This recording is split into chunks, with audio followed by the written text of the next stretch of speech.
Hello student, आज की इस वीडियो में प्रभा हिंदी कार्यपुस्तिका कक्षा 6 और 7 के लिए जो आपकी पुस्तक है इसकी कार्यपत्रक नंबर 26 से लेकर के तो कार्यपत्रक नंबर 30 तक सभी कार्यपत्रक के उत्तर आपको इस वीडियो में बताए जाएंगे। तो बच्चों, जैसे कि आप देख सकते हैं यहाँ पे आपके कार्यपत्रक दिए गए हैं। कार्यपत्रक नंबर 26, कार्यपत्रक नंबर 27, कार्यपत्रक नंबर 28, कार्यपत्रक नंबर 29 और कार्यपत्रक नंबर 30 तक सभी प्रश्नों के सही उत्तर विद एक्सप्लेनेशन के साथ में आपको इस वीडियो में बताए जाएंगे। तो सबसे पहले हम आपका कार्यपत्रक नंबर 26 सॉल्व करते हैं। इसकी दक्षता दी है व्यवहारिक व्याकरण, वाक्यों में क्रिया काल को पढ़कर समझकर लिख पाना। अब पहले नंबर का जो आपका क्वेश्चन है इसमें आपको दिया है सही विकल्प पर सही का निशान आपको लगाना है। जैसे कि फर्स्ट वाला प्रश्न हम देखें, रमा खाना बना रही है। अब इसमें ऑप्शंस आपको दिए गए हैं। फर्स्ट वाला आपका है वर्तमान काल, सेकेंड है आपका भविष्य काल, तीसरा आपका है भूत काल। रमा खाना बना रही है, इसमें आपका होगा वर्तमान काल, ए वाला ऑप्शन सही है। अब देखिए सेकेंड नंबर का आपको दिया है कुत्ता भौंक रहा था, तो इसमें ऑप्शंस आपको दिए हैं वर्तमान काल, भविष्य काल या भूत काल। तो दिया है आपको कुत्ता भौंक रहा था, मतलब पहले भौंक रहा था, इसलिए आपका क्या आ जाएगा, भूतकाल वाला ऑप्शन सही है।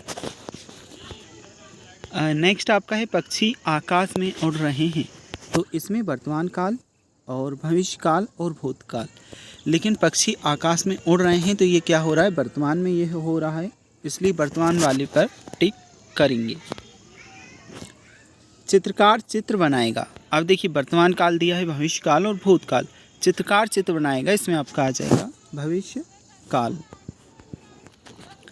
अब नेक्स्ट हम देखें बादल गरज रहे थे, तो वर्तमान काल, भविष्य काल या भूतकाल। अब इसमें आप टिक करोगे भूतकाल। बच्चों इसके बाद में हम देखते हैं आपका नेक्स्ट क्वेश्चन। दिए गए वाक्यों में क्रिया को रेखांकित करके उनका काल बताइए। जैसे कि बच्चों यहाँ से आप समझोगे अंजू पढ़ रही है, वह सिनेमा गया होगा, मतलब पहले कभी गया होगा, तो ये बात कौन सी हो रही है, भूतकाल की। अंजू पढ़ रही है तो वर्तमान में पढ़ रही है, इसलिए इसे हम लिखेंगे वर्तमान काल। नेक्स्ट तेज आंधी आई थी, ये भूतकाल की बात है। पिताजी पत्र लिखेंगे, भविष्य में कभी लिखेंगे, तो ये भविष्य काल की बात है। कल तुम आ जाना, ये भी भविष्य काल की बात है क्योंकि कल की बात हो रही है। हम शाम को बाजार जाएंगे, ये भी आपके भविष्य काल की बात है। तो फर्स्ट में आपका आएगा वर्तमान काल, सेकंड वाले में आप करोगे भूतकाल, तीसरे में भविष्य, चौथे में भविष्य और पांचवें में भी भविष्य काल। क्रिया का उचित रूप लिखकर वाक्यों में प्रयोग हमें करना है। जैसे कि बच्चों ऑप्शंस आपको दिए हैं, मोहन हॉकी खेल रहा है। सब छात्राएं घर चली गईं, इसमें गई आ जाएगा। मैं कल दिल्ली जाऊंगा, तो इसमें आप लिखोगे जाऊंगा। सुधा ने झूठ बोला था, इसमें आपका आ जाएगा बोला था। हम विद्यालय जा रहे हैं। नीचे लिखे वाक्यों के सामने उनका काल हमें लिखना है। तो बच्चों यहाँ से तो हम देख चुके हैं इन्हें। और फर्स्ट में वर्तमान में, सेकंड भूत, तीसरे में भविष्य, चौथे में भूत और पांचवें में आपका वर्तमान काल है। नीचे लिखे वाक्यों के सामने उनका काल लिखना है। सलीम खाना खाएगा, तो ये भविष्य काल है। सुमन अनीता से बात कर रही है, वर्तमान काल में कर रही है। आप किसके साथ खेलने जाएंगे, तो ये भविष्य काल की बात है। बारिश होने की संभावना है, ये भी भविष्य काल की बात है। मुझसे भूल हो गई, मतलब भूतकाल में, पहले कभी हो गई तो ये भूतकाल में आएगा। मुंशी प्रेमचंद जी ने कई किताबें लिखी, ये आपका आएगा भूतकाल। ओके, तो बच्चों ये वाला जो आपका कार्यपत्रक है, कार्यपत्रक नंबर 26 कंप्लीट होता है। इसके बाद में हम आपका कार्यपत्रक नंबर 27 सॉल्व करते हैं। प्रभा कार्यपुस्तिका हिंदी की जो आपकी बुक है इसके लिए। तो इसकी दक्षता में आपको दिया है व्यवहारिक व्याकरण, क्रिया शब्द का प्रयोग कर सही तरीके से कर पाना। पहले नंबर का जो आपका है इसमें दिया है निम्नलिखित वाक्यों में से क्रिया संबंधी अशुद्धियां हैं, उन्हें ठीक करके वाक्य दोबारा लिखिए। जैसे कि देख सकते हैं आप, फर्स्ट वाला है आइए खाना खा लो, इसमें आपका क्या आ जाएगा, आइए खाना खा लीजिए। सेकंड आपका है मैं आज पढ़ने नहीं आएगा। अब इसे करेक्ट वे में कैसे करोगे, मैं आज पढ़ने नहीं आऊँगा। यह मैंने करा है, इसमें आपका क्या आ जाएगा, यह मैंने किया है। मीनल ने वह बात सुना था, तो मीनल ने वह बात सुनी थी। कोमल ने गाना गाई, इसमें आप करोगे कोमल ने गाना गाया। अच्छा, अब सेकंड नंबर का क्वेश्चन हम देखते हैं। नीचे दिए गए वाक्यों में क्रिया शब्दों पर गोला लगाना है और क्रिया लिखना है। आज भूख के मारे प्राण निकल रहे हैं। तो फर्स्ट में आपका आ जाएगा निकल का निकलना। हम आपको अच्छी चीज़ खिलाएंगे, इसमें आपका आ जाएगा खिलाना। हम लोग लोमड़ी का मज़ा चखाएंगे, इसमें आपका आ जाएगा चखाना। कुएं में झांक कर देखिए, इसमें आपका आएगा देखना। अशोक नदी में तैर रहा है, तो इसमें आप करोगे तैरना। और नेक्स्ट है दीपिका सुबह से खेल रही है, इसमें आपका आ जाएगा खेलना। ओके, तो जो नेक्स्ट आपका क्वेश्चन है इसमें आपको दिया है नीचे दिए गए शब्दों में खाली स्थान पर सही प्रयोग करके वाक्य को पूरा करना है। जैसे कि फर्स्ट वाला का आपको दिया है अध्यापक बच्चों को पढ़ा रहे हैं। अब इसमें आपको पढ़ाना जो दिया है ये आपको है दादाजी की कहानी सुनने को सब बैठ गए, तो इसमें आपका सुनाना सब बैठ गए।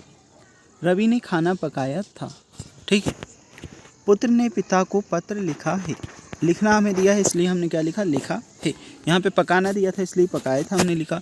सुनाना दिया था इसलिए सुनने को सब बैठ गए ऐसा लिखा। अब नेक्स्ट है आपका पुत्र ने पिता को पत्र लिखा। लिखना हमें दिया था तो इसकी जगह पे हम क्या लिखेंगे, लिखा है। प्रधानाचार्य ने भाषण दिया, देना का आप क्या करोगे, दिया। तुम घर कब जाओगे, ठीक है, तो ये आप कर लोगे। अब इसके बाद में हम देखते हैं कार्यपत्रक नंबर 28। इसकी दक्षता है व्यवहारिक व्याकरण, वाक्यों में क्रिया विशेषण को पढ़कर समझना और लिखना। दिए गए वाक्यों में क्रियाओं के लिए विशेषण लिखकर वाक्य को दोबारा लिखिए। बच्चा दूध पीता है, इसमें आपका आ जाएगा बच्चा मीठा दूध पीता है। गाय घास चरती है, गाय हरी घास चरती है। वह गाता है, इसमें आपका आ जाएगा वह बहुत सुरीला गाता है। नदी बहती है, नदी तेज बहती है। अब है दिए गए क्रिया शब्दों से वाक्य बनाना है। जैसे गाती, तो कोयल सुरीला गाती है। उठता, राम प्रातः जल्दी उठता है। हंस, रीता जोर से हंस रही है, हंस का, ठीक है। लिखा, रवि ने गाय पर निबंध लिखा है। और देखता, बंटी प्रतिदिन शाम को टीवी देखता है। अच्छा, यहाँ से क्रिया विशेषण छांटना है। जैसे कि एक साइड आपको वाक्य दिए हैं, सेकंड साइड क्रिया विशेषण और क्रिया। तो फर्स्ट वाला आपका आ जाएगा बादल जोर से गरज रहा है। तुम कहाँ जा रहे हो, तो कहाँ। चोर चुपके से भाग गया, इसमें आपका आ जाएगा चुपके से। वह खिलखिलाकर हंस दिया। देखिए फर्स्ट में तो आपका कहाँ आएगा, जा रही हो, चुपके से भाग गया, खिलखिलाकर हंस दिया। अब है आपका फोर्थ नंबर का क्वेश्चन। अकर्मक क्रिया में कर्म नहीं होता, जैसे लड़का पढ़ता है। सकर्मक क्रिया में कर्म होता है, जैसे लड़का पुस्तक पढ़ता है। नीचे दिए गए वाक्यों को पढ़कर उनके सामने अकर्मक और सकर्मक क्रिया लिखनी है। और जो यहाँ से आप देख सकते हो ऋचा चित्र बना रही, इसमें आप क्या लिखोगे, सकर्मक। मनु पानी भरता है, इसमें भी आपका सकर्मक आ जाएगा। नवीन तोड़ता है, इसमें अकर्मक। मैं गाता हूँ, अकर्मक। चिड़िया उड़ रही है, ये भी आपका अकर्मक है।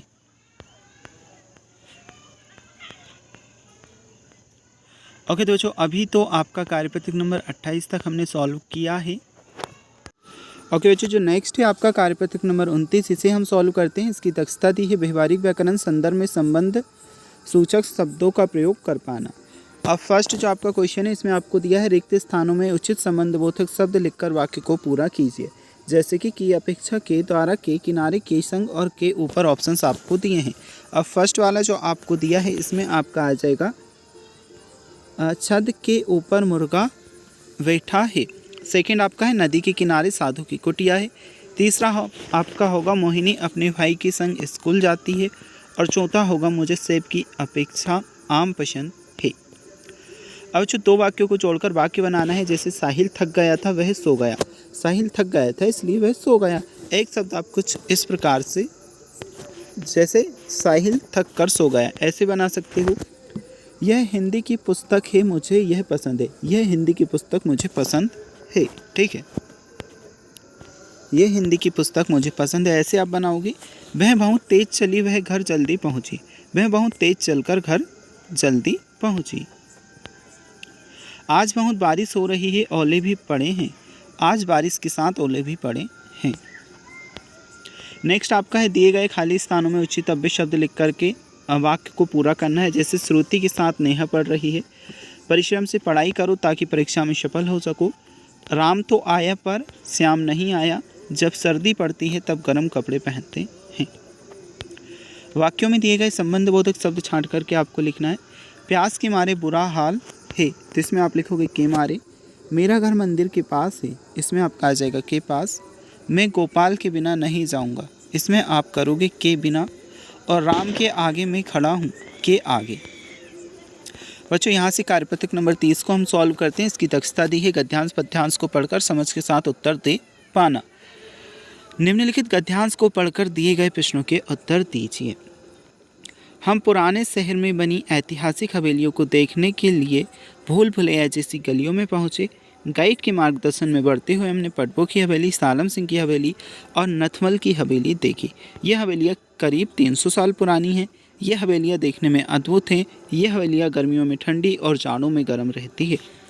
अब इसमें हमसे पूछा है गाइड का कार्य क्या होता है। तो जो गाइड का कार्य होता है मार्गदर्शन करना। जैसे कि गाइड के मार्गदर्शन में बढ़ते हुए हमने ये देखी, तो फर्स्ट वाले में आप मार्गदर्शन करने पर टिक करेंगे। ठीक है। पुराने शहर की हवेलियाँ कितनी पुरानी थी, अभी हमने गद्यांश पढ़ा, इसमें 300 वर्ष आया है, इसलिए 300 वर्ष आपका सही उत्तर है। प्रमुख हवेलियों के नाम लिखिए, तो पटवो की हवेली, नथवल की हवेली और सालम सिंह की हवेली आएगा।